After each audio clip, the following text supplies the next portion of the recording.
નમસ્તે મિત્રો, આપનું સ્વાગત છે યુટ્યુબ ચેનલ ગ્લીમ ઓફ ગોડમાં. આજે આપણે સાંઈ ચરિત્રનો અધ્યાય 15 સાંઈબાબાની અનોખી દિનચર્યાનો વિશે આગળ વધીશું. દ્વારકામયમાં રહ્યા પછી બાબાની જીવનચર્યા થોડી સ્થિર થઈ. શિરડીના કેટલાક લોકોએ જોયું હતું કે તેઓ વહેલા સવારે ઉઠી દર ત્રીજા દિવસે દ્વારકામાયથી દૂર એક કૂવા પર જઈ પોતાના આંતરડા સાફ કરીને જાંબુના વૃક્ષ પર સૂકવતા. એક વખત એક ભક્ત વહેલી સવારે દ્વારકામાયમાં આવ્યો તો એણે સાંઈબાબાના દેહના અંગો છૂટા છૂટા પડેલા જોયા. એને થયું કે બાબાની કોઈએ હત્યા કરી લાગી છે.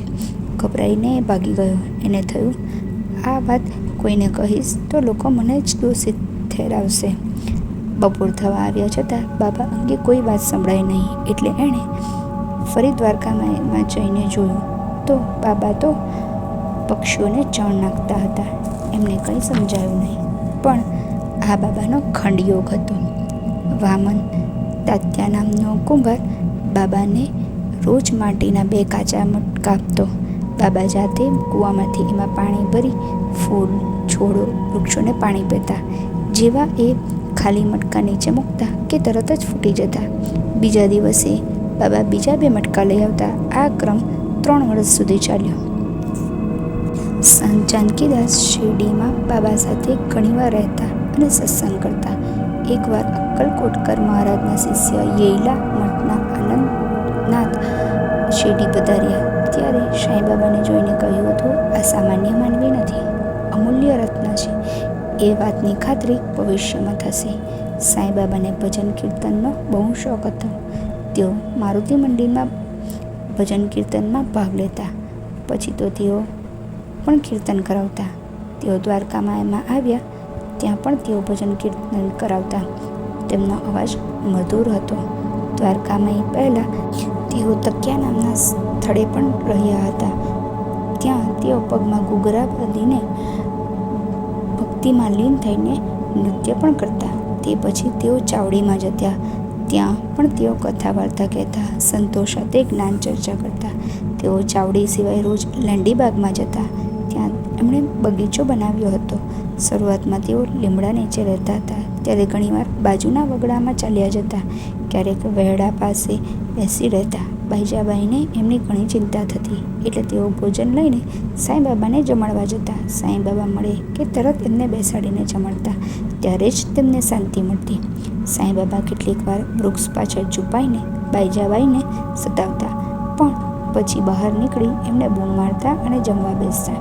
માતાની મમતાનો લાભ પરમાત્મા પણ શ્રી રામકૃષ્ણની જેવા અવતારમાં ચૂક્યા નહોતા. તો સાંઈબાબા શા માટે ચૂકે? સાંઈબાબા દ્વારકામાયમાં આવ્યા પછી બાઈજાબાઈની ભાગદોડ મટી ગઈ હતી. પહેલાં સાંઈબાબા રાતા અને નિમગાંવ જતા, પણ પછી એમણે બહાર જવાનું છોડી દીધું. સાંઈબાબાને દેવા બહુ ગમતા. તેઓ શિરડીના કરિયાણાવાળા પાસેથી ભિક્ષાના ટીનમાં ટમ્બલરમાં તેલ માંગી લાવતા અને દ્વારકામાયમાં દીવા પ્રગટાવતા. ત્યારે દ્વારકામાય મંદિરની જેમ ઝગમગી ઉઠતી. તેઓ ઘણીવાર મારુતિ મંદિરમાં પણ દીવા પ્રગટાવતા. એકવાર શિરડીના બધા કરિયાણાવાળાઓએ સંપીને નક્કી કર્યું કે સાંઈબાબાને તેલ ના આપવું. બાબા તેલ માંગવા ગયા તો કોઈએ તેલ ના આપ્યું. બાબા ચૂપચાપ દ્વારકામયમાં આવ્યા અને તેલવાળા ટમ્બલરમાં પાણી ભર્યું. પછી એ પાણી જરાક પીને કોળિયામાં રેડી બધા દીવા પ્રગટાવ્યા. છુપાઈને જોતા કરિયાણાવાળા સ્તબ્ધ થયા. પાણીથી દીવા સળગે પણ પાણીના દીવા એમની નજર સામે ટમટમી રહ્યા હતા. આખા ગામમાં આ વાત ફેલાઈ ગઈ. બધા એ દીવા જોવા આવ્યા. કરિયાણાવાળાઓને પોતાની ભૂલ સમજાય. એક ચમત્કારી સંત સામે તેઓ ખોટું બોલ્યા હતા. એમણે સાંઈબાબાની માફી માંગી. બાબાએ એમને ભવિષ્યમાં કદી ખોટું ન બોલવાની શીખ આપી ક્ષમા કરી દીધા. બાબા ભીખ માંગવા જે ઘરે જતા તે ઘરના લોકો પોતાને સૌભાગ્યશાળી માનતા. હવે બાબાને ભિક્ષા પણ વધારે મળતી. તેઓ ભિક્ષામાં મળેલી વસ્તુઓમાં પોતાને વાપરવાની વાનગીઓને ભેળવીને એક કરી દેતા અને પછી વાપરતા. એમને સ્વાદની કંઈ પડી ન હતી. બાકીની રાંધેલી ભિક્ષા દ્વારકામાયની બહાર પડેલી કુંડીમાં મૂકી દેતા. એ કુંડીમાંથી કોઈ પણ પોતાને જોઈતી વાનગી લઈ જતા. દ્વારકામાં એ વાળવાવાળી બાઈ પણ એમાંથી પોતાને જોઈતી ભાખરી લોટા કાઢી લેતી. બકરી, કૂતરા, બિલાડા પણ ખાઈ જતા. બાબા અનાજમાંથી થોડું ધાન પક્ષીઓ માટે વેરી દેતા. ક્યારેક દ્વારકામાં બહાર ચૂલો સળગાવી તેના પર મોટી હાંડી ચડાવતા અને એ ધાનની ખીચડી બનાવતા. ત્યારે એમના ભક્તો ઘરેથી મીઠું, મરચું, હળદર જેવો મસાલો લઈ આવતા. બાબા એ ખીચડી બધા ભક્તોને જાતે પીરસીને જમાડતા. બાબાને જે ફળો મળતા તે ફળો બાળકો અને ભક્તોમાં વહેંચી દેતા. સાંઈ બાબા ભિક્ષા માંગવા જતા ત્યારે બાળકો બોલાવે તો તેમની સાથે રમવા બેસી જતા. આથી બાળકોને મજા આવતી. બાળકોમાં તાત્યા પણ હતો. પછી તો બાળકો દ્વારકામાઈમાં અચૂક આવતા. સાંઈ બાબા એમની સાથે રમતા. એમની ભિક્ષામાં મળેલા ફળો, મીઠાઈઓ, ફરસાણ બાળકોને ખવડાવતા. ઘણીવાર બાળકો કોઈ ચોક્કસ વસ્તુ ખાવાની જીદ કરે તો તે જોડીમાંથી કાઢીને ખવડાવે. એથી બાળકો ઉત્સાહથી સાંઈ બાબાનું કામ કરવા બેસી જતા. તેઓ દ્વારકામાઈમાં પોતાની રીતે તહેવારો ઉજવવા મંડી પડતા. દ્વારકામાઈને શણગારતા. ઘરેથી વાનગીઓ લાવી બાબાને ખવડાવતા. સાંઈ બાબા બાળકોને પહેલાં એ પૂછતા કે તેઓ પાઠશાળામાં ભણીને આવ્યા છે ને, એટલે બાળકો નિયમિત પાઠશાળા જતા થઈ ગયા.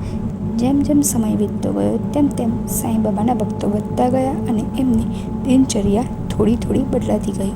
ઓમ નમઃ ઇતિ શ્રી સાંઈ સચ્ચરિત્રમાં સાંઈ બાબાની અનોખી દિનચર્યા નામનો અધ્યાય 15 સમાપ્ત.